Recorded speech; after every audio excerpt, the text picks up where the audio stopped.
buriya evode isi ntabwo isakaye, twese turanyagirwa ahubwo uburyo dutitira. None hari igihe ubutunzi buhinduka rido, rido igafunga amaso, ntarebe imbere, ntamenye ko no gupfa kubaho. Buriya abantu bari mu rusengero ni indembe, hari abari muri burankare, hari abari muri kuri urgence, hari ambulance ziri mu nzira. Byumva uherabuze ngo naburiyo ngo bambaye neza ukagira ngo baraberewe. Nje kuvuga irindi jambo, sintinya gupfa, ntacu umwana w'umuntu yantwara Imana itamushyize mu maboko. Isi nta kuri ifite, n'abayikura ntako bafite. Nagiye nigisha ku mikorere n'ubugome bw'idini, uburyo idini ryivanze n'inzego bwite za leta kugira ngo basenye itorero. Ndashaka guhishura nyirabayazana. Icyo Imana imbwira nzajya nkivuga, nitaye kuri situation, nitaye ku byo bavuga, nitaye ku mishugujugu. Uno munsi twaziruye ibizira. Umwe mu myuka uri gukoresha abafarisayo n'abanditsi n'abatambyi bagaragarwaho n'amategeko, niwo nje gushyira ahagaragara. Abakavuze iryijyana nibo batumye umurimo w'Imana utukwa. Abantu kuko ari n'impumyi bariho barafana, barashaka gushyiraho umunsi umwe wo guterana, wo gusenga. Usezeranya abatwite, ese usezeranya abatwite ukabidefendinga kubera ko ufite title runaka. Imana yambwiye ngo mbabwire ngo nimusinduke muve muri iyo mitego. Hari ibigiye gutangaza amahoro atabonerwa muri Kristo. Bavuge ko bakomeye, bafite imbaraga, bafite ibigo bikomeye, bafite amafaranga menshi, bafite amazina akomeye, ariko wakavuze, wakaba muvugizi, wahagariye ngo avugira itorero, avugira ubwoko bw'Imana, aravuga iki se yaramize? Wavuga n'indya. Mugiye kubona impfu zikomeye, mugiye kubona ibyago bakomeye bibabaho, kuko ntabwo Imana izakomeza kureberera. Ntabwo nigi wawe, ntabwo ntunze, ndakubwiza ukuri ngo Imana ngo nice imanza. Ariko nibura umutambyi ko utagira iyerekwa. Uzi iki Imana yiciye Eli n'abahungu be?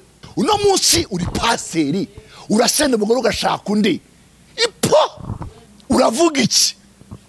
None se icyegeranyo y'abari barengutswa imbere ya sentare kwivuga igitondo kimwe ngo kuko abonye imyenda yabihaye Imana byabishura n'iki ngo nawe uziha Imana, ntabwo uzi ikibyihishe inyuma.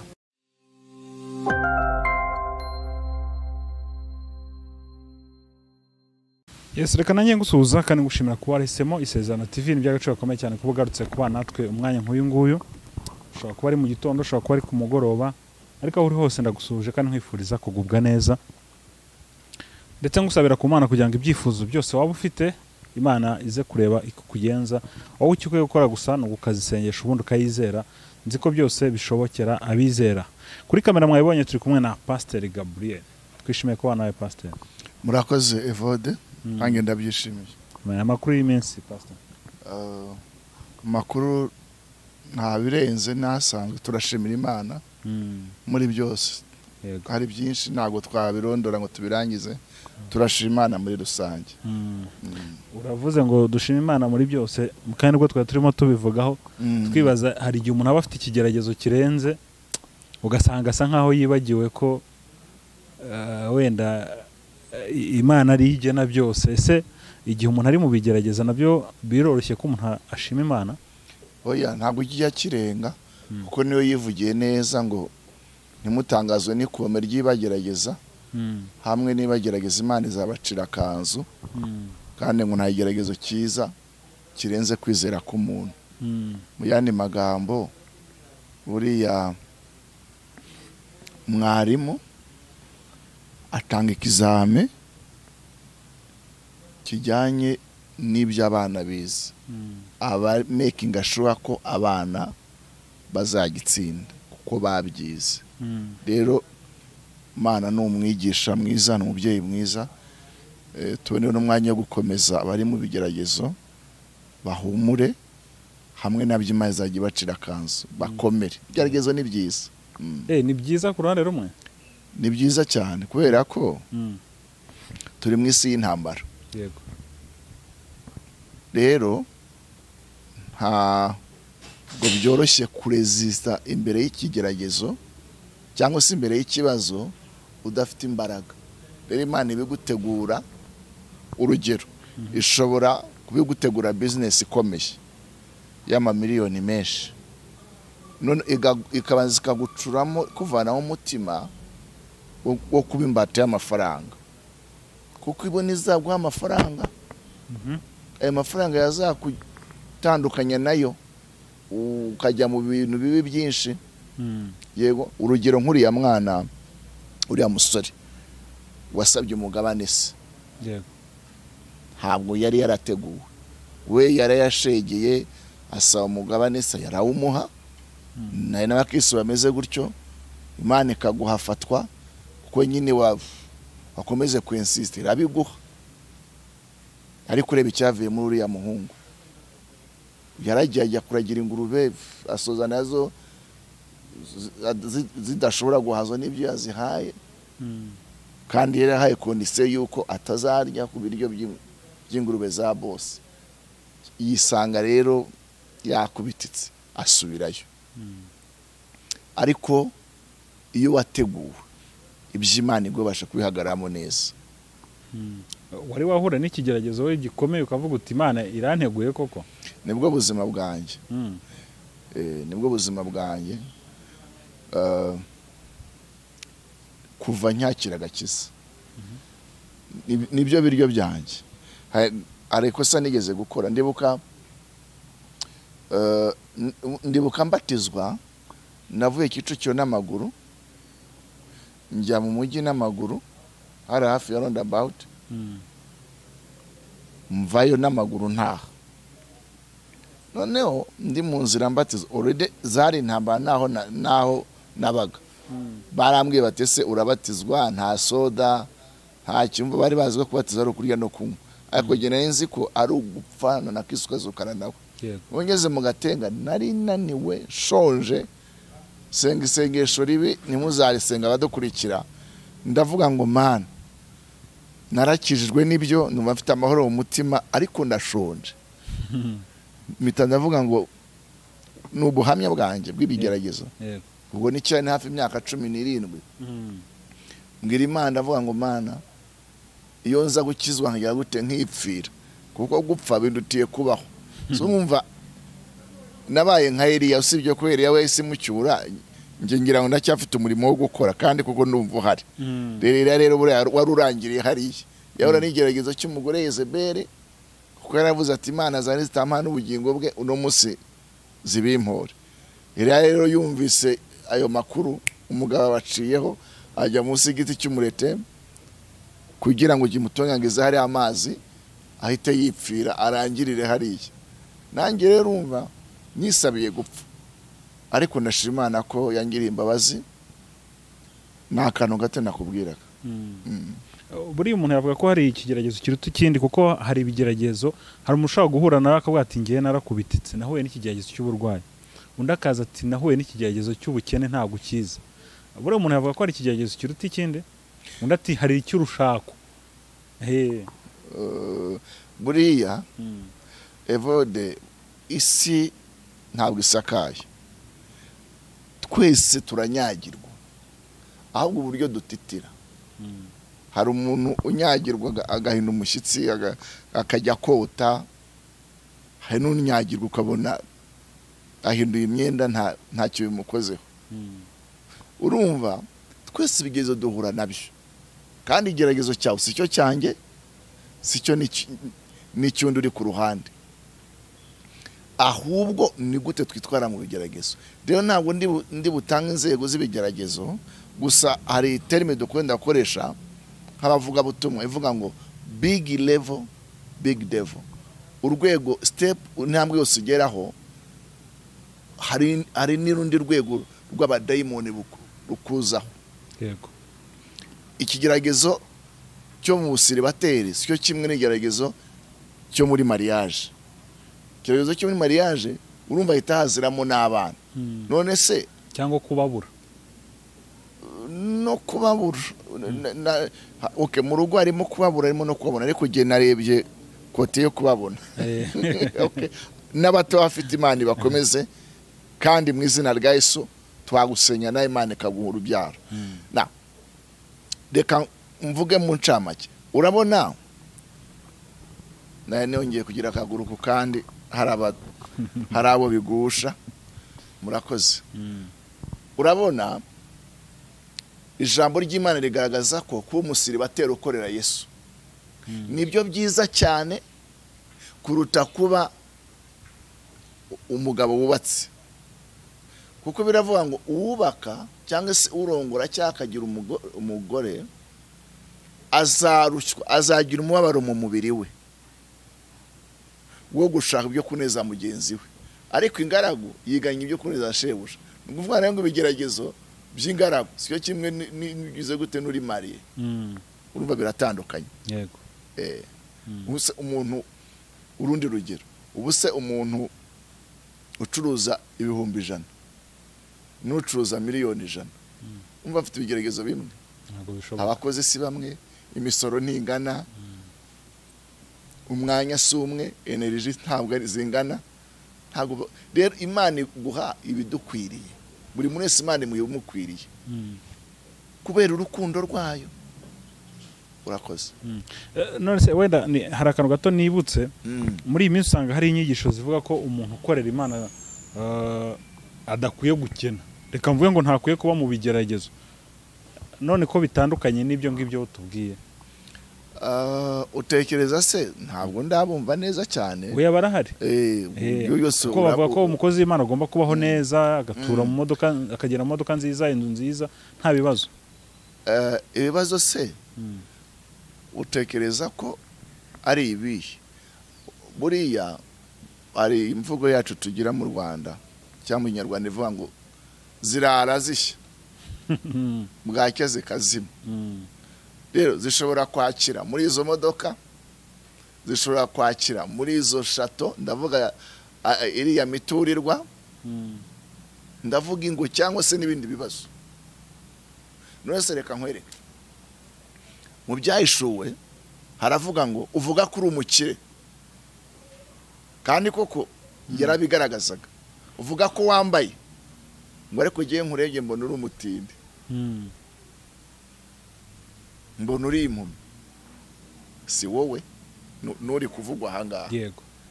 Rero ntitukwiye kwitiranya ubukire bw'ibyo tureba inyuma butandukanye n'ibyo tureba imbere. Imana ireba hehe? Ireba imbere. Kuko ubukire bwa mbere Imana iduha ni ubukire bw'amahoro, kandi amahoro atangwa na Kristo, ntabwo amahoro atangwa n'ubutunzi. Muri ibyo nivuga ngo iby'isi ni umurama utumuka. Rero duhamagarirwa ubugingo buhoraho, ntabwo duhamagarirwa akaunti zibyibushye. Yego. Ndavuga ubwinshi, ingano y'ubutunzi bw'amafaranga cyangwa se ibindi bintu byose bivunje mu mafaranga. Ntabwo ari byo duhamagarirwa. Ubundi nigeze nigisha ku hantu z'ibinyoma. Kimwe mu bimenyetso ngo birate biteye isoni. Ntabwo biri duhamagarira kwirata ibintu, ayo mafaranga, ayo mazu. Duhamagarirwa kwirata Kristo, kuko ijambo riravuga ngo uwirata yirate nde? Kristo. Amen. Kwirata Kristo, kujivunia Kristo, kumva fieri. Ibindi birashira. Amafaranga arashira, amazu arashya, hari n'igihe atari muri assurance. Ni impamvu bahamagara abantu kwinjira gufata ubwishingizi. Ngo ubutunzi bwitera amababa, buraguruka bukagenda, ariko Kristo ntahajya. Rero ushobora gukorera Yesu ufite ibyo bigaragara, ushobora no kumukora utabifite. Biterwa n'iki Imana gushakaho. reka nkwereke ijambo rikomeye vode. Buriya Prince ugira ubutunzi ni nako ugira intambara nyinshi. Yego. Prince ukomera ni nako ugira amakuba menshi. Niyo mpamvu Yesu yavuze ngo birakomeye ko umutunzi yinjira hehe mu bwami bw'ijuru. Hari umuntu washatse gukurikira Yesu, aramubwira rero atereka amazi ngiye guhamba data. Atereka abapfu bahamba abapfu. Reka abapfu bihambira iki? Abapfu wewe nkurikira. Urumva turi kuzana impamvu zifatika, ariko urumva kubwira Yesu ko ugiye guhamba so. Urumva Yesu ntabwo arangwa amarangamutima. Undi nawe ati rero ndashaka gukurikiraho ujya hose. Ati inyoni zifite imyobo, inyoni zifite ibyari, nguze zifite imyobo. Umwana w'umuntu afite wo gukinga umusaya. Nawe ntiyamukurikiye. Hari n'uwo yabwiye ngo ufashe isuka ntabwo areba inyuma. Nta mubyize. Nabwiye ko ndi umuhinzi. Guhinga bisaba kuzinduka cyangwa se ukaba waruhutse. Bivuga ngo igihe twakurikiraga Yesu hari ibintu twaruziza, hari ibintu twavuyemo, hari ibintu twaretse. Rero abantu benshi bibanira gutandukanya ubugingo buhoraho n'ibifatika. Yego. Ariko nanone niba ufite Yesu agomba kugaragara muri wowe. Erega buriya twahawe ubuntu bukomeye cyane. Kumenya Yesu ni ubutunzi bukomeye. Hari abantu bampamagara b'inshuti nemeranya nabo ko icyo namenye nta mafaranga wakigura. Nabonye abagabo b'abamiliyarderi bafite amadolari, bafite amayero, twicarana arira evode, bari muri procedure yo gusepara n'umugabo cyangwa umugore. Cyangwa se akaba afite ikirwara kidashobora kuvurwa n'ayo mafaranga, bavoma amaraso bashyira amayane nk'uko hari uburyo bakorera amasuku amatiyo cyangwa se n'imodoka na mote. Urabizi ko utayikoresheje ngo bamena amavuta bashyiremo ayandi ishobora kugongwa. Naye bavura amaraso bashyiramo ayandi. Nose amafaranga yamukiza. Umva nkubwindi ijambo rero rikomeye kujyanye n'ubutunzi. Rwose niba bazibukira ubutunzi babuveho, bashaka ubwami bw'Imana gucyanuka, bindi bazongerezwa. Biravuga ngo abakire barire baboroga kuko baciye vuba nk'iki nk'ubwatsi.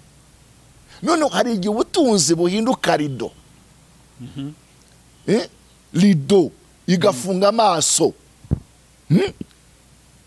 Ntarebe imbere, ntamenye ko ari umuzuko w'abapfuye, ntamenye ko no gupfa kubaho. Yego. Niyo mpamvu bafite ubwoba bwinshi, bacibwa vuba nk'ubwatsi. Ni ukuvuga ngo Imana igomba kubarana n'umwana w'umuntu. Uburyo wabukoresheje, niyo mpamvu yafashe Nyamutunzi imumanura ikuzimu, yiyorosa inyo, yego, yisasira izindi mu nyenga y'umuriro. Haravuga ati ariko pasiteri agira ibintu bikaze. Ariko reka mvuga aka kantu. Lazaro, ubundi hari Lazaro batandukanye. Lazaro w'umukene ariko umukiranutse nawe arapfa, bamushiftinga abamarayika mu gituza cyane cya Aburahamu. Nyamutunzi ariko ndabona iyo sene, Mana ishimwe, haleluya. Nyamutunzi arebye ashaka gukamandinga nk'uko yakamandingaga abagaragu be kwisi. Wesha hute kuri banki kagenda yiruka kuko azi ko natabikora ahita amwirukana. Hari abandi badepoje, yibaza ngo niko bizagenda, ariko Mana we arangije aravuga ngo ndakwingize nonyangiriza irima rimwe. Yego, irima ry'amazi byibura ku rurimi, urareba ururimi, gutonyanza ururimi, nta macangwe menshi ifite. Urumva gushya kugeza igihe wifuza amacangwe. Aho se nashaka kuvuga, ariko nashaka kuvuga iki?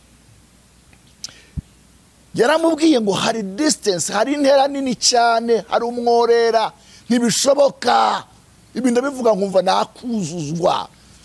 Iwacu sino, we niba twarafanye na Kristo, tugomba gutekereza ibyo mu ijuru. Ibyo mu isi ni akanya gato, ni ibikoresho. Sawa, arangije arambwira ati no, hari intera nini, ntibishoboka. Noneho ahindura isengesho aramubwira ati rero noneho mugene mumbwire bene wacu buri ibintu byose dukora. Evo tubwizanye ukuri, n'abana bacu ubona ko turi n'abagabo, n'abadamu bacu, nimba mu muryango umere neza. None avuga ati ariko ndabibona ko ndo ndakongo, nzakongo kare n'abandi koko, genda ubambwirire. Uzi ko yamubwiye ngo ya ngo nibatumvira Mose, ngo nibumviye n'amategeko, ngo nubwo n'abahanuzi, nubwo hazo ko wapfuye ntibishoboka. Ngira ngo bahise bashyiraho umuryango. Kushatse kuvuga ni igiki? Baramubwiye ngo winezezaga mu by'isi. Aho naho runazingiye ku kibazo bambazaga. We wishimiye mu by'isi ukiriho, ariko uyu nguyu ababarira mu isi. Biraba ngo umukiranutsi arashira ntawe ubyitaho. Arashira ntawe ubyitaho. Vuda amafaranga araryoha. Ufite amafaranga urara heza, uryama heza, urya neza, urambara ukaberwa, uratambuka bati uyu niwe mugore niwe mugabo. Amafaranga araryoha. Mugize ngo ifeza rikemura ibintu byose. Yego. Ngo vini itunganirizwa gusetsa no kunezeza ibirori. Ngo ariko amafaranga akemura ibintu byose. Muri iki gihe ubuzima budependinga ku mafaranga. Ikintu cyose ni amafaranga. Isi niko yubatse. Noneho rero amafaranga afite uko abonwa, afite uko ashakwa, hari amahame. Niyo mpamvu bikomeye kugira ngo ukorere ubwami bw'Imana, ukorere n'amafaranga. Ntabwo wakeza bamere kuko amafaranga afite umwami witwa Mamoni. Ariko reka babwire ijambo, ndahita ngusubiza ikibazo cyawe ndangirizeho, ndakomeza. Birababaje, Satani ni umugome. Uzi ko amafaranga uyarunda, ukarunda mu gukiranirwa, mu gusuzugura Imana n'iby'Imana, ukaziro tuvoraguye mu mutego.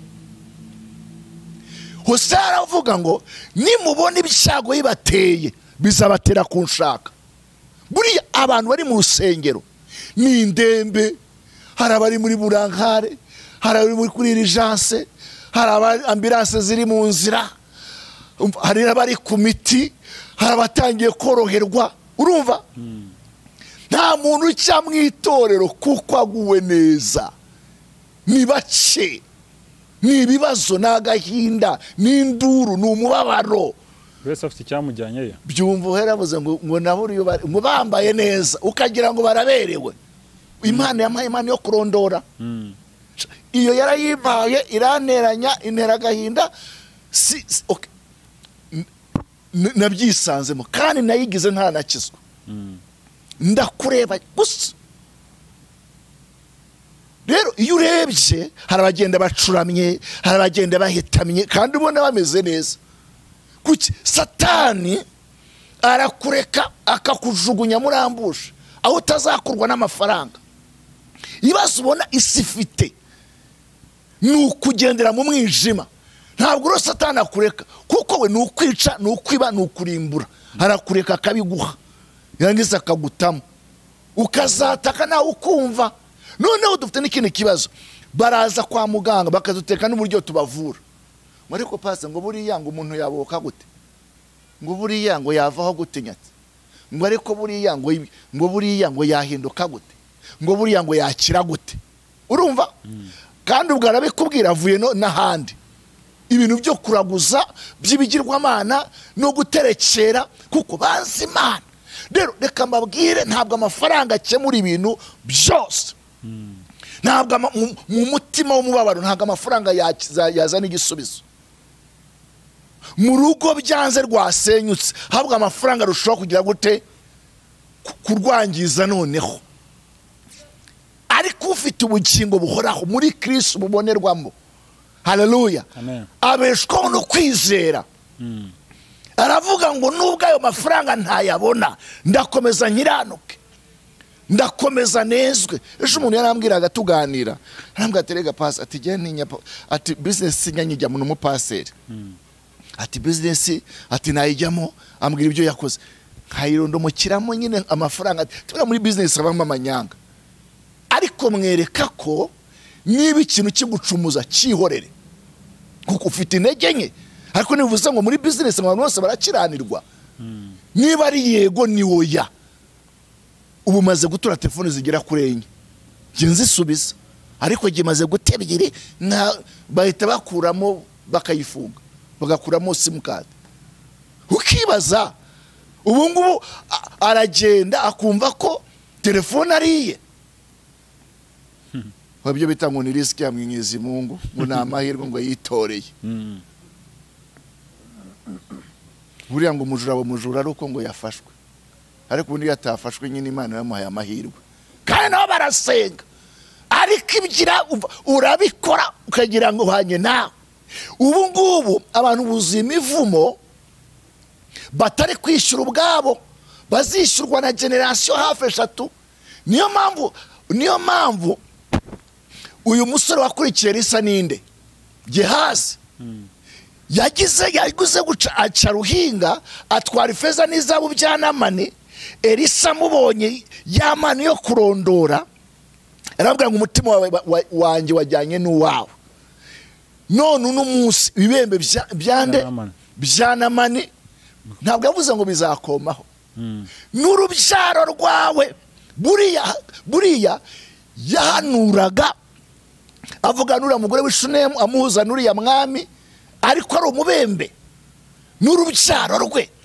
ibinyoma rero batubwire ubwo butunzi buboneka gute nanjye ndabushaka ariko tubwire buboneka gute ni kibazo cyarubajije ni byiza warubaje uti abantu bate ni byiza ko cyangwa se birakwiriye ko umukozi w'Imana agomba kuba afite ubutunzi ari umukire ariko batubwire binaboneka gute urakoze none se pastor wenda mbere gato yuko twinjira mu ngingo yacu uyu munsi reka dusoze kuri aka kantu muri iyi minsi ko hari inyigisho zivuga ko noneho ahubwo umukene bigoye kazajya mu ijuru kuko ngabakene bahorana amaganya bahorana nyine kwifuza ko abantu bakwiye kugira ibyo bintu ahubwo bakwiye kuba bakire ko nta mukene uzajya mu ijuru kuko niko barimo kuvuga ubundi ubukene definition y'ubukene ni iki hari ubukene bwo bubiri hari ubukene bwo mu mubiri bwo gutegera amafaranga mu mufuka n'ibindi bifatika hari n'ubukene bwo mu mwuka bwo mu bugingo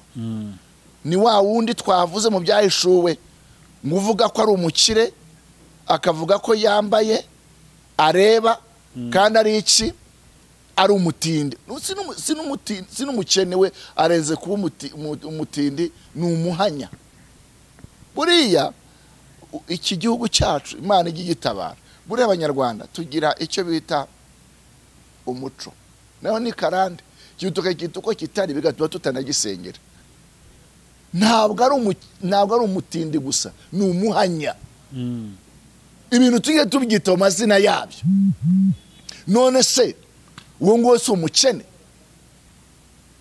bisobanuke ikindi reka mbafashe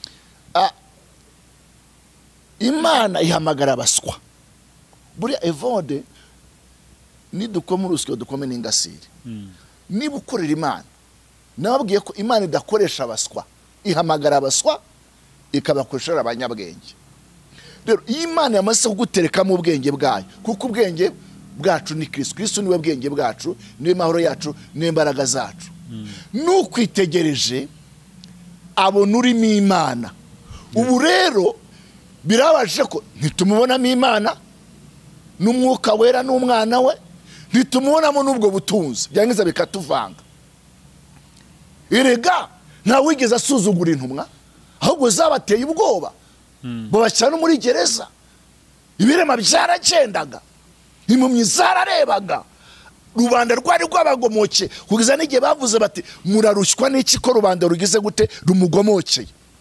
None rero umuntu yamwirukana ku kazi kuko yaburaye, yavuye mu rugo, mu kazi ko mu rugo, wenda yatunjaga igorofani, bwa buzima nyine bwa rubanda rugufi. Yego yaza mu rusengero umunsi umwe iminsi ibiri, hagafata Bibiliya ngo bamuhanurire ngo agiye kuba umukozi w'Imana, hakajya kurocanga. Ubu ngubu hari ibintu ncamo nanjye bikantera agahinda. Evude ibintu byaratuvunye kuko naje nkavuga ngo Imana yangiriye neza, yego yampaye ibi nibi. Erega ibyo tubivuga nk'intwaro yo gukubita Satani, kugira ngo isi menye ko gukora Imana si ugupfapfana. None kwera ibibazo bya krize n'umenye ubuke, nanjye ngo ngiye kuba umukozi w'Imana. Reka mbabwire, hari ibintu bitatu twese twarahamagawe. Yego turangije turahamagarwa, turatozwa, turatoranywa, hanyuma turatumwa. Abantu rero baravuga ngo nabakozi Imana bataragira gute, bataratoranywa. Iyo turi ku ikosi ntabwo twese twambara, hari abatakara. Bibiliya iravuga ngo ndarwana intambara, ndakubita ivusi simusha, ndasiganirwa, ndamaranira kugera icyo Kristo yagize gute, yamfatiye. None wowe ntabwo uzi ko turi muri urwo rugendo, yego watanze imbere kuki Imana cyabiseye ibuzigo kuva muri Egiputa ujya Kanani yari iminsi 11, ariko bacisha ubuzigo kugira ngo ko bakwitondera amategeko, ibagaburira amanu, ibagarurira inyama z'inkware. Kanani hari byose, yagomba kubagerageza. None urashaka kuva muri Egiputa uhita ujya Kanani. Batubwira ubuhamya. Ubuhamya nibwo butunzi bukomeye, burenza amafaranga. Haleluya, amen. Burenza amamodoka, twaza amafaranga y'ibyaha. Hari umugore wampropoje kuma amafaranga kandi yajyaga yamaho ashaka ko turyamana, umuyobozi ndi umusiribateri. Mana yarambwiye ngo nisambana nzasara. Nababwiye ko nacuruje indaya zikusa amenyo, izabana, ndi umukomisiyoneri. Ntabwo nakuba ku rufatiro rw'ibyo nashenye. Nari umukene, aribo bishyura inzu, ari umuyobozi muri korali, ari president, bishyira hamwe bashyiramo ibikoresho byose, ariko target kwaro kugira ngo ne mu cyacu busambana. Ijwi irambwira ngo yisohokemo, uwetse jacket n'agashuka nafashe, nta kintu asohokanye.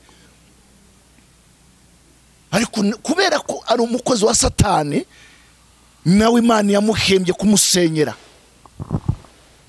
Na amateka n'Imana. Ndashatse kuvuga iki? Ubu hari ba Yosefu tubwira ubutunzi buva. Erega twemererwa byose reka bitugiye umarosi byose, natwe twaba nk'abandi. Evode ntabwo umusore muto wakubita kaci,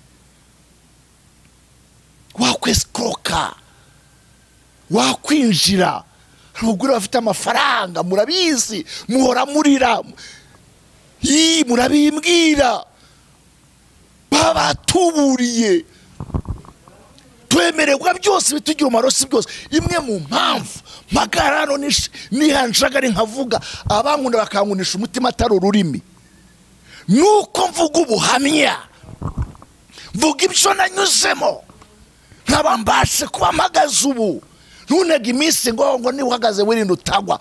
Mfite ubuhamya, hari ibyo navuyemo, hari ibyo naretse, hari indamu no muri Kristo zirahari, ariko turabyanga. Kuvuga ngo hari ubukingo nasingiriye, hari umukunzi wanjye namenye, niba warafeirinze shawuri yako, ariko hari abahagaze. Ndarwana intambara nziza, ndazi ko uyu mubiri ni umwanzi wanjye, Satani n'abadayimoni n'abanzi banjye.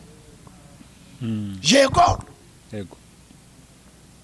ariko yaranesheje, habwa umugisha. Yego Pastor urakoze cyane. Reka twinjire noneho mu udufashe dusenge, ubundi twinjiye muri message wari waduteguriye.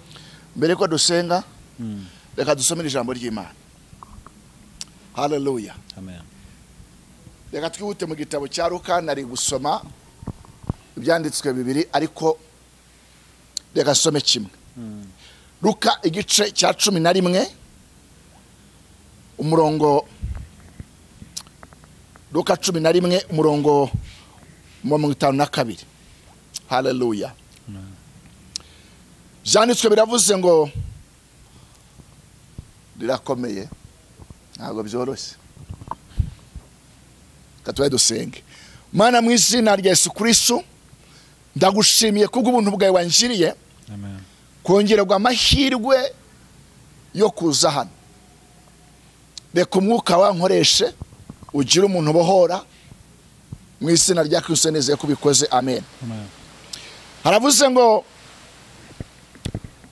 muzabona ishyano abigisha amategeko kuko mwatwara urufunguzo rw'ubwenge ubwanyu ntimwinjira n'abashaka kwinjira mwarababujije. Ubushize Evode wambajije ikintu uramubaza ngo ese nizihe ngamba muri uyu mwaka.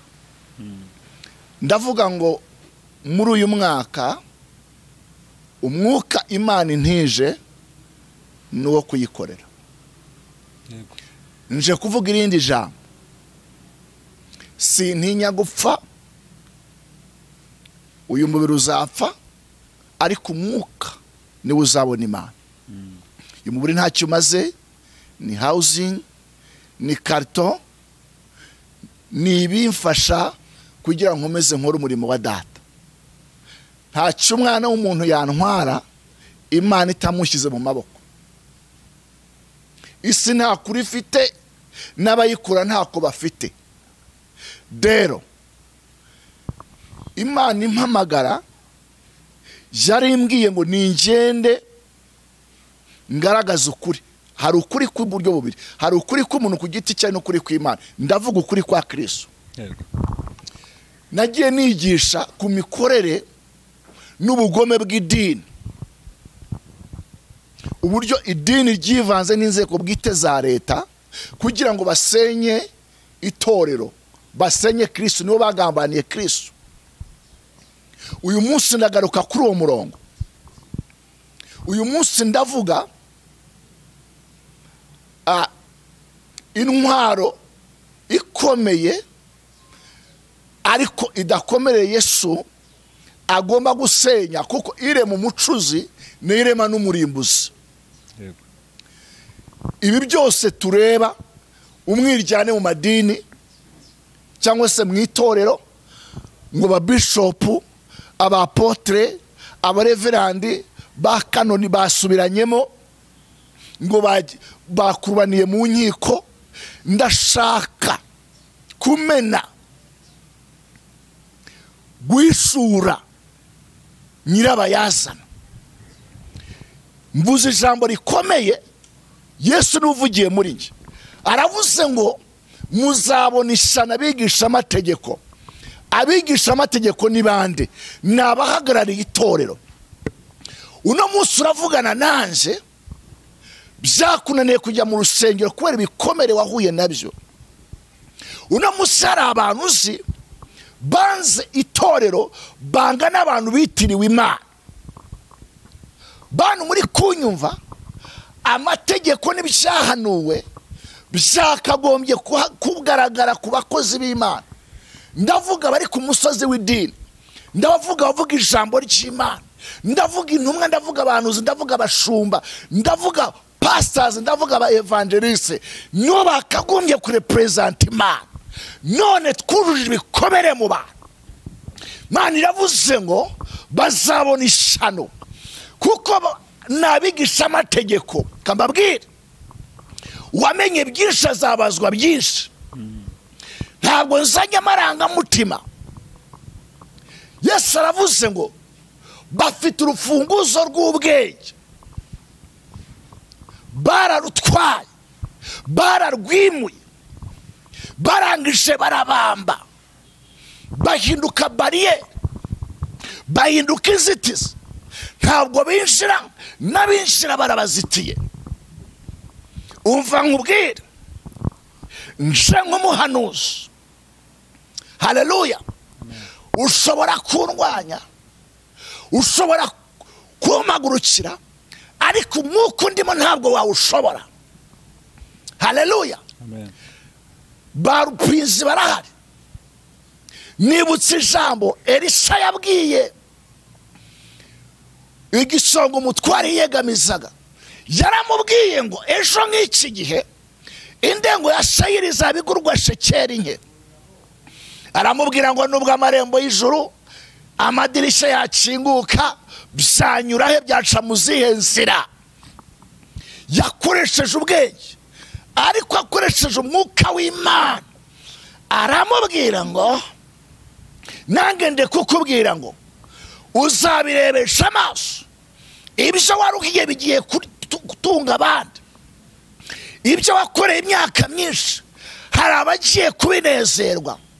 Uko byari bimeze igihe cya Esiteri na Vashiti na Serusi, n'ubu niko bigiye kumera. Mana ishimwe. Haleluya. Amen.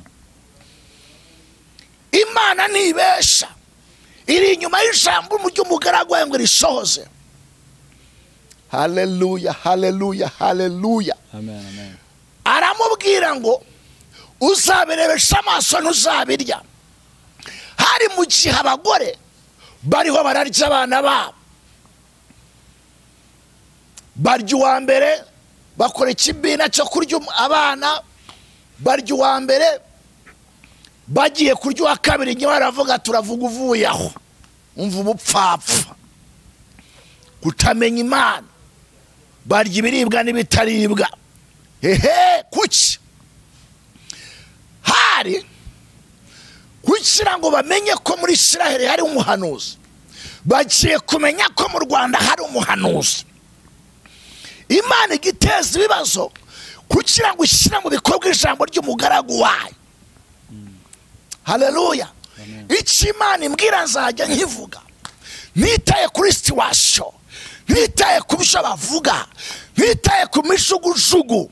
Kankubwira, wakanye ibyo Elisa yavuze, yari umuyobozi mu nzego bwite zifata ibyemezo. Haramubwira ngo bishoboka bite? Ndebeye mu bwenge bwanjye, Elisa hari aho yarebeye, hari aho numva ndi kurebera, hari aho ndi kumvira, ndumva antene zafungutse. Imana igiye kwibuka abantu bayo. Ndavuze abo yatoranije, ndavuga abo yahamagaye, abo yavuganye nabo, ikabavana mu mwijima, ikabashyira mu muto w'itangaza. Igiye kubakoresha, igiye kwagura imbago, igiye kubageza lekota ya zaramando, igiye kubahuza n'amasezerano. Turi ku isezerano. Umva, hagarara uvuge ibyo Imana yakubwiye, hagarara uvuge ibyo Imana ikwereka, si wowe usohoza. Ntabwo bafite, batwaye urufunguzo rw'ubwenge, barabamba. Uzi ko aba bantu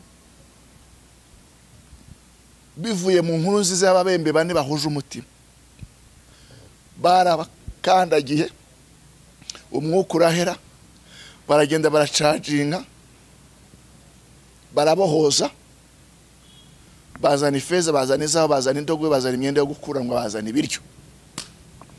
Ijambo rirasohora, ryavugiye mu mugaragu wayo Elisa, umuntu watakaje. Aha niho ruzingiye rero. Mana ushimwe. Amen. Evode ngiye kuvuga ingingo ikomeye.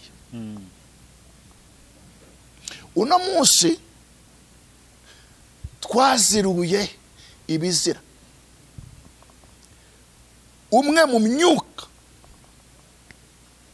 uri gukoresha abafarisayo n'abanditsi n'abatambyi bagaragarwaho n'amategeko, niwo nje gushyira ahagaragara. Bibiliya ivuga ngo kurongora kubaho n'abantu bose. Imwe mu migambi uriya mwami umupagani, yego, Constantino na Augustine, hari ibintu bahinduye. Umubatizo w'amazi menshi bawugira umubatizo w'amazi make yo mu gahanga. Ndashaka kuvuga ibintu bikomeye. Ntabwo njya nkorera Imana ndi predinga ku muntu runaka. Ntazajye numbaza ngo umukozi Imana wemera ninde. Ndiyemera na Kristo wanjye ndimo. Abakavuze iryijana nibo batumye umurimo w'Imana utukwa. Abantu kuko ari n'impumyi bariho barafana. Ntabwo nemera umubatizo wo mu gahanga. Umubatizo wo mu gahanga ni w'abapagani. Twarawubatizwe mu bwana. Ijambo baptize batranslatinga Bibiliya ntabwo bigeze bagira gute bahindura iryo jambo bivuze ngo n'upfa na Kristo ukazuka nawe. Uravuga ko umwana amazi y'umubatizo wo mu gahanga amukura w'icyaha cya Adamu ubishingiye kuki? Ntabwo ko ari uburyo bwo kwigarurira abantu no kwirunda abayoboke. Cya kabiri, bakuyeho guterana kwera kwa buri munsi, bashyiraho guterana ku cyumweru. Ubu no munsi hari intambara y'amadini yo kuvuga ngo barateza ibihombo kuko buri dini rifite umunsi waryo ritwara wose baterana. Rero barashaka gushyiraho umunsi umwe wo guterana, wo gusenga. Mwibuke ijambo ry'Imana rivuga ngo itoro ryagiraga umwete wo guterana buri munsi. Nta mukina habagamo, nta wasangira, basangiraga byose. Hari ugeze kuvuga ngo iri ryari itoro rya mbere ngo ntabwo bari kubona aho bajya mu nzu. Ntabwo kuba hamwe ari ukuba mu nzu imwe, ahubwo bari connected, bari bahuje umutima, bari mu bumwe. Ngo n'Imana ikamwongereza abakizwa buri munsi. Ariko ubupagani n'abademo na Satani ni ukudashaka communion. Ntibashaka ubumwe, ntibashaka koinonion. Koinonion bivuze ngo nugusangira, nugushyira hamwe, nukutagira ubwiko. None ibyo byazanye ubusambo kuko Satani agomba kugira ku ntego se. Icya gatatu ni ukutubaha abashakanye cyangwa kurongorana kw'abashakanye. Usezeranya abatwite. Ese usezeranya abatwite ukabidefendinga kubera ko ufite title runaka, wibaza ko utazashingira n'abana batwite? Ese ko iyo bashingira bambara agatimba, agatimba kari wivara. Iyo bazingura ivara bivuze ngo ni isugi. Ari buzingura iki kandi namaze kwizingurira kera? Urabasabira uwuhe mugisha? Bazabona isano kubera iki? Ubutumwa ndi kuvuga ndi gushura amabanga y'abadayimoni. Ibyo nibyo biva mu za divorce. Gatanya iyi mizimu ndayirukana kugira ngo nizangerere iwanjye. Nje ndahagaze ndashikamye. Icyo nanza n'Imana ibicyanze. Imana ishimwe. Nibikunanire umenye ko ari abandi bihagazemo. Yesu aravuze ngo umugore n'umugabo bazabana karamata, bombi babumwe. Kuki ushaka gutandukanya ibyagize gute? Iby'Imana yahuje. Nuko rero bitangira. Ejo nibaza uzabakura mu gitabo cy'indangamimerere, ariko ntabwo uzabakura ku mutima w'Imana. None rero ibyo bintu uko ari bitatu ni imfunguzo batwaye bajyana kure z'ubwenge. Aho ni ubwenge bugaragarira. Turavuga ubutumwa bw'ubwami bw'Imana.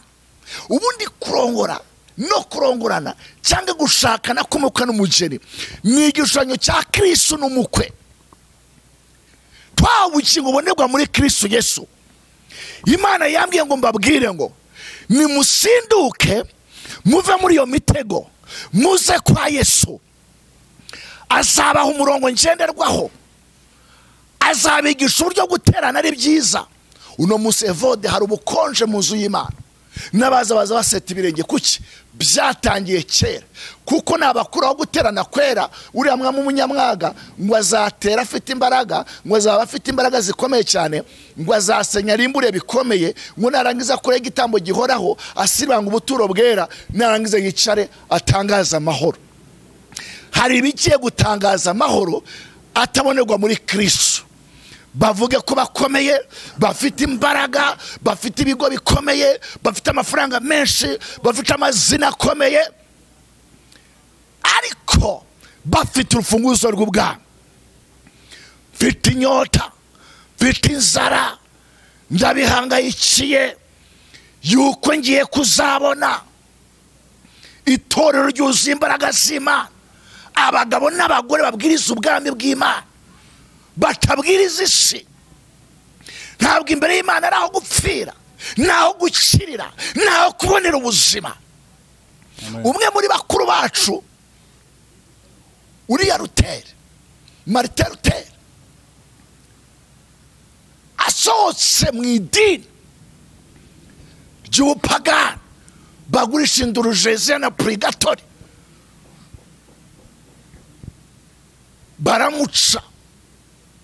Asobanuye Bibiliya, benshi baramukurikiye, Anglikani, Batista, ariko bazutse yasanga bimeze bite, yasanga biteye bite. Ni ngundi ijambo Paul yavuze ngo ntabwo natumwe kubatiza, kandi reka ngo utaratumwe kubatiza nta nubwo yatumwe gushingira, yatumwe kubwiriza ubutumwa bw'ubwami bw'Imana. Twabanje imihango, twabanje imigenzo n'amategeko, tubikoreza ibyo tudashobora natwe gukozaho umutwe.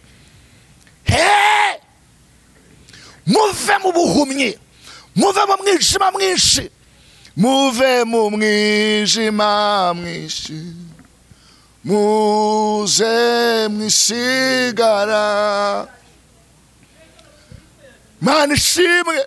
Muve mu mwijima, muve mu gikome cy'ibidandabiranya, muve mu businzi, muze kwa Yesu. Hari abaruhura, hari abakiza, hari ababatura, tayazalamando, hari abaha ubuzima bubona bubugira umuze. Kamvuge rino jambo, evode nta muntu ahuye na Kristo sinzikazwa n'indwara. Never. Biravuga ngo bamwamwera kuri icyo gikombe uburyo bishakiye. Ndavuga ifunguro ryera sen bakabimenyera ko n'imigenzo n'imihango ni routine, ngo bakarwaragurika, abandi barasinzira, abandi baze gupfa. Ngo ariko turi nkwereyeho twisuzumye twiniye, turakira, turabohoka. Nta muntu wakoreye Yesu yuzuye umwuka wera imbaraga z'Imana ngo agenda ari rubebe, abafite confidence, abafite imbaraga zituruka mu ijuru. Haleluya, haleluya. Ndi umukire kuko Yesu wanje niwe untungisha. Kaho nandebye n'umuza busamwe ntago ndi umukene. Haleluya. Nakomeye ku mwami wanje, ntabwo ndi hano kubwiriza amaturo, ntabwo ndi hano kubwiriza ibyacumi, ntabwo ndi hano kubwiriza ibitabo, ndakubwira igitambo kimwe kizima, ni Kristo wapfuye arazuka. Aba yabyukinze yacyashe, niwe wamushyize ku musaraba, bari mutundika kwenye musaraba, babohora baraba w'igisambo imbere y'amaso ya Pilato. Aramubaza ngo ukuri ni iki? Aramubwira ngo ukabona uri umuntu nkawe utaza ukuri. Ntabwo bazi ukuri, bagundira ibisambo, Yesu akamubamba, bagundira ibinyoma, abukuri bakabanga. Nari kuvuga impfu z'abahanuzi.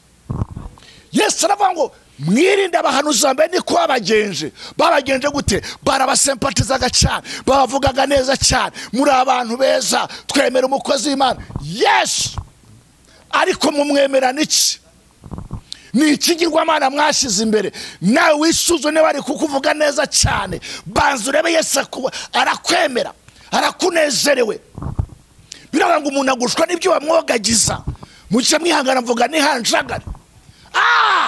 Kunshima ni byiza, hari ubushakashatsi nakoze mu butumwa bwiza mbwiriza muri feedback ngira comment nkeya kubera iki ijambo ry'Imana comment okay washima ariko ntabwo wakomanta ugendera mu murongo wo kunegura cyangwa kunegirije iby'Imana ikora ariko hari ibindi mbona muri bisambo muri abaskoro hari no nabonye bavuga ngo yaguze igitsina niyishura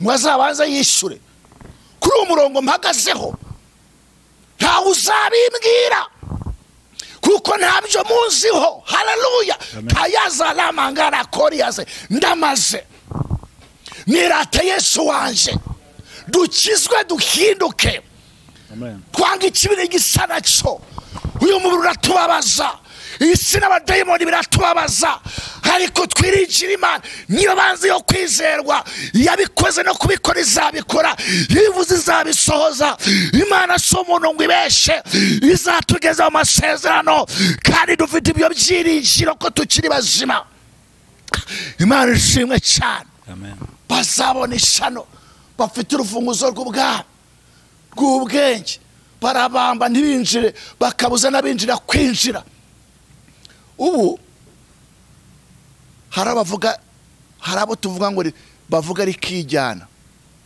pioneer leaders ariko ugasanga jewe ndi gafifi ariko sinoroheye abadayimoni Imana ari byo yandinze ariko wakavuze wakaba muvugizi wahagariye ngo avugira itorero avugira ubwoko bw'Imana aravuga iki se yaramize wavuga ninjya aha mubise mu cyico Imana iturengeye kandi tugirire neza bafite urufunguzo rw'ubwami ntibashaka kwinjira ejo umuntu yarambwiye ati atari ko pastor ati turabakunda atari ko mugira ukuri kwisha ubuze ko hari amacana ntashobora kujyaho ngo kubera ko ngira ukuri kwisha ngo urumva ngo mugira ukuri kwishi ngo twebwe ngo nyine turacyabirimo ugahindura content ngo watwitse muzashya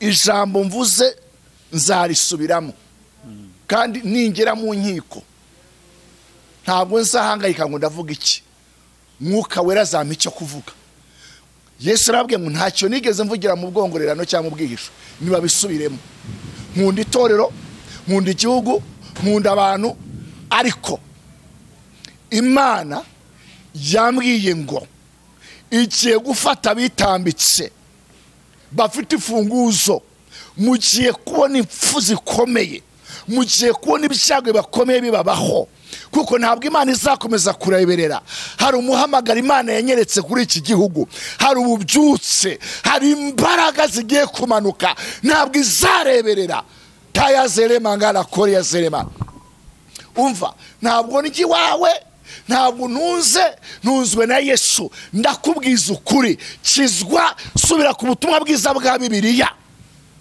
mwintumwa n'abahanuzi ntabwo twatumwe kubatiza ntabwo twatumwe gushinjira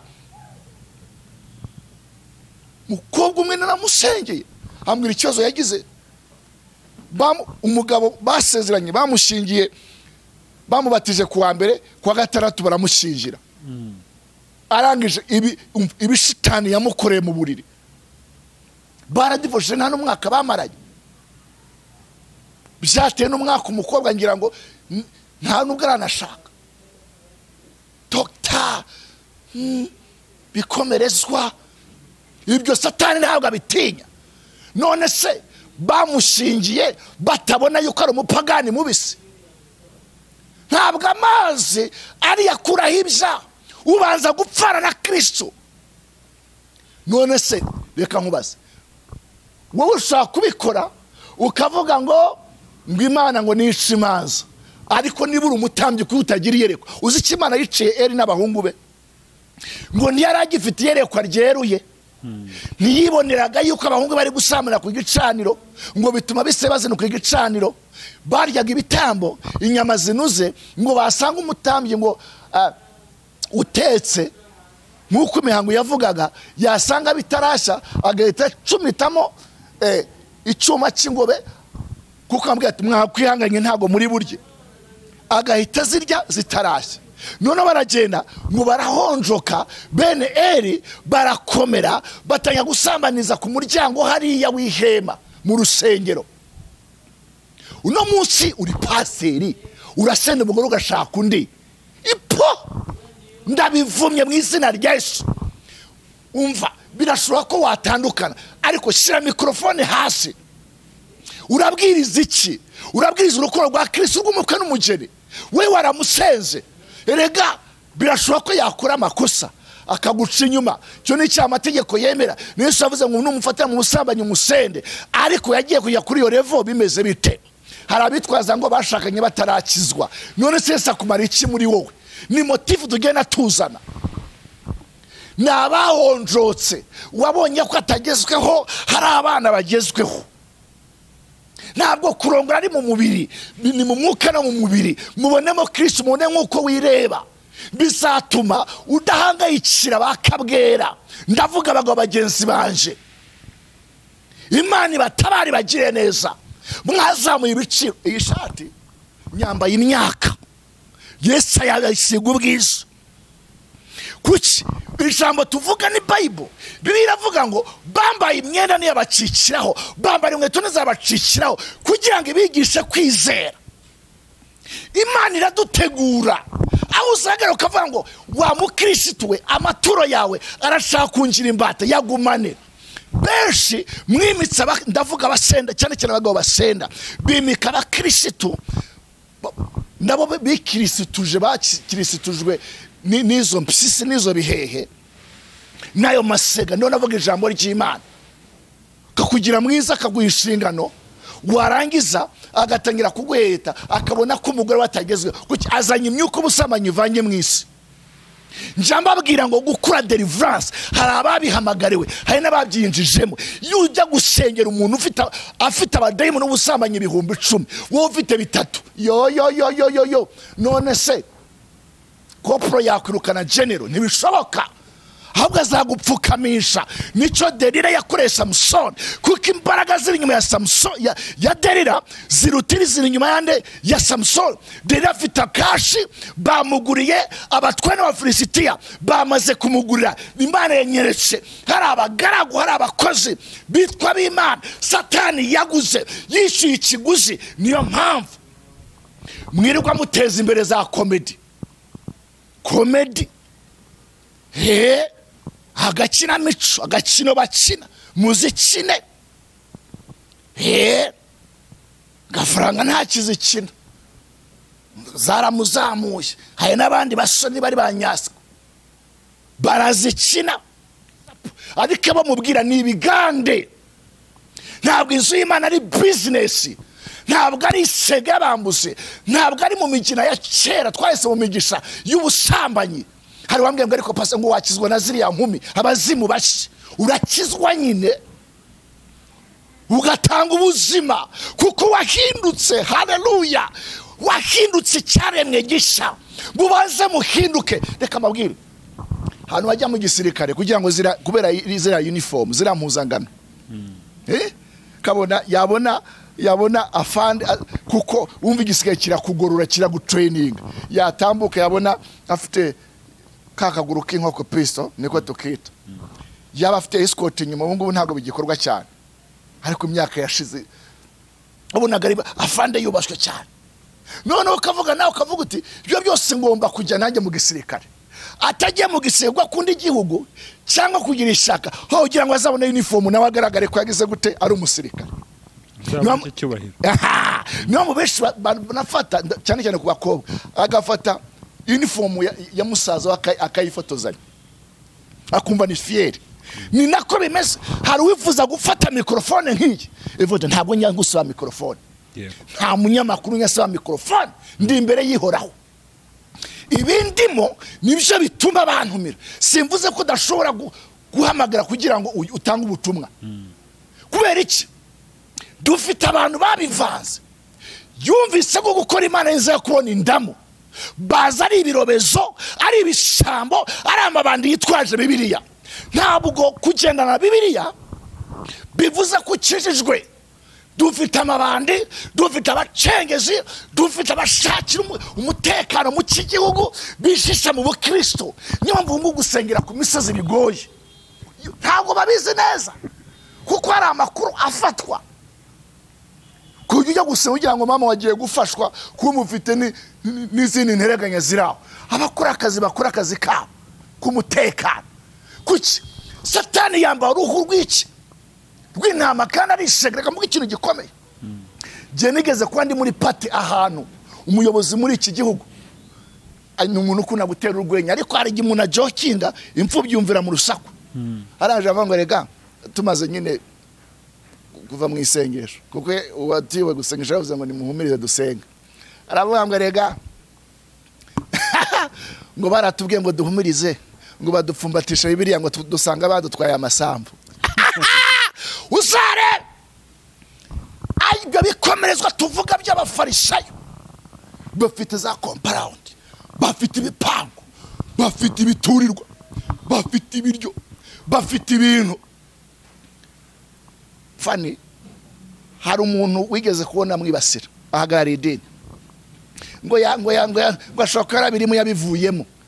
Niko Imana mpamagaye, mujye munyihanganira, ngo yabivuyemo, ngo ashaka none atangira kudefanda ko aba ubikora ari 1%, ariko nje kuvuga ngo ni majority. Niba usezeranya abantu ko ari umugore n'umugabo, wowe utararongoye mu buryo buri open, ariko ufite abana 3 gusa, uravuga iki? Uravuga iki?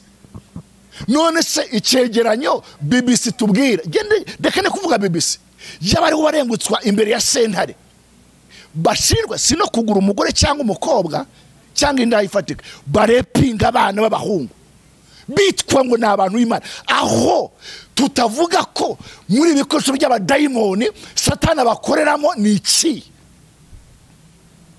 Ese nkubwire abitwa ngo bihaye Imana si 1 si 2 si 3, je warubona sengeye, reka mbyite mu mazina. Padiri ni umukobwa arangije kubera ko hari uburyo abantu biyubaka, agaragaza ko afasha nyina kuko ari umupfakazi. Arangije yikurura uwo mwana umukobwa, akora sambla abandi ko yazanye n'abandi, ufite yaramubwiye ngo hari abandi baje, asanga ntabahari, yaramurepinze, yaramuhambiriye. Uwo mwana agize ibibazo bikomeye cyane ku buryo inda yamuteye, yashatse kunywa poison, umuti ngo ivemo. Nkubwire bangahe kwikinisha masturbation biri hariya ahantu. Urwagwa rw'indakamirwa rubarizwa he? Kati n'inzoga ibarizwa hehe?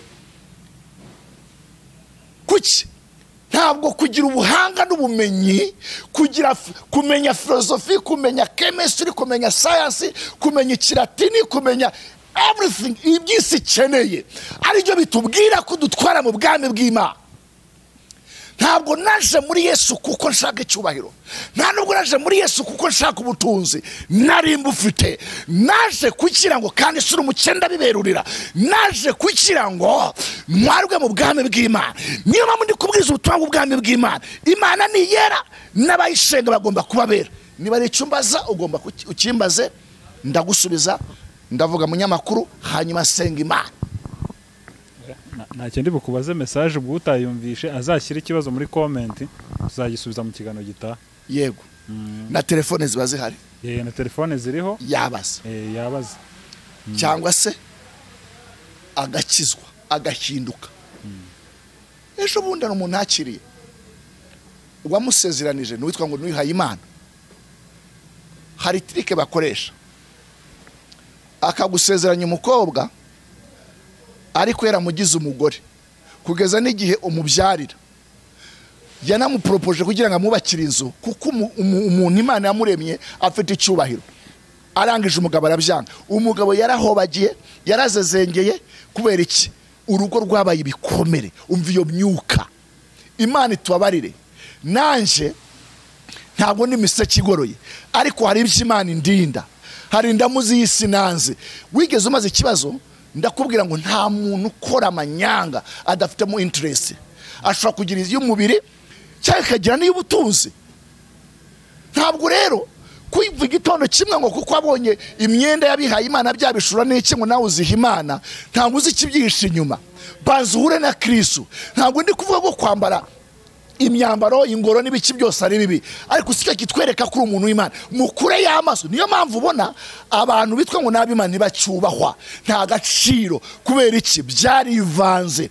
Baje kuvuga ubutumwa, bazana intwaro, bazana imbunda, ibyo turabizi.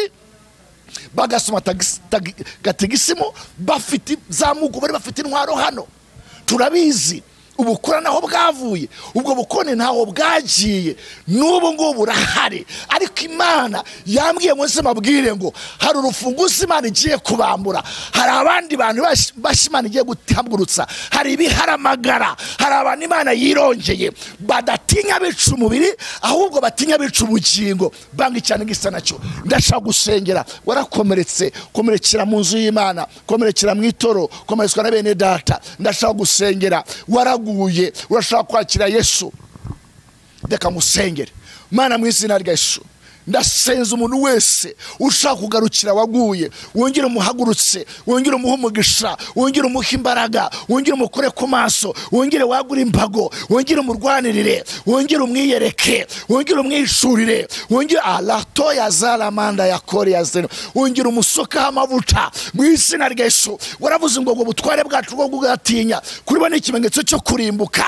Mu izina rya Yesu ntituzatinya, ntibagatinye umuntu yabasha kubatwara iki. Mu izina rya Yesu ndabasengeye. Ndasaba bari muri Amerika, senga bari mu Bubiligi, senga bari muri Australia, senga muri Europe yose, Aziya, senga abanyafrika, mere muri iki gihugu. Nyamara senga bami n'abatwa kugira ngo bakumenye, bagwishurirwe, bizera imbaraga za, bamenye ko wimika kandi wimura, ari ushyira kuzima gakurayo.